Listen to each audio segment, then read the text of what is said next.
Outplacement and employment transition firms versus employment law firms. Which one is better for large-scale redundancies? When companies face large-scale redundancies, most people get this wrong by focusing only on legal compliance. The surprising truth is that the right mix of employment law expertise and outplacement support can protect both the company and its employees while maintaining morale and reputation.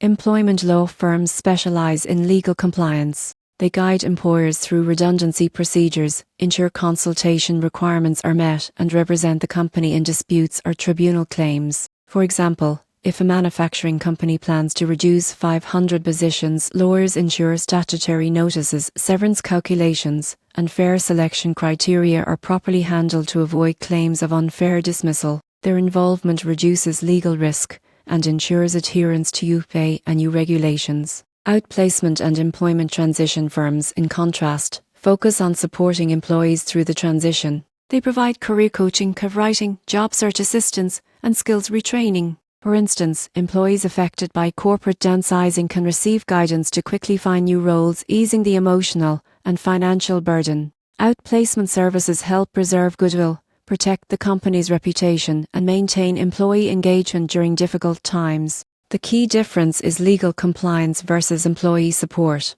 Law firms manage risk and regulatory obligations, while outplacement firms focus on human-centric transition strategies. Most successful organizations combine both. Employment lawyers handle statutory obligations, and outplacement providers assist departing employees with career transitions. Takeaway is clear: ignoring either aspect can be costly. The surprising truth is that integrating legal compliance with robust outplacement programs not only reduces litigation risk, but also fosters trust, safeguards reputation, and helps affected staff land on their feet. By combining these approaches, companies can navigate redundancies responsibly, efficiently, and ethically, ensuring the process is legally sound and socially responsible.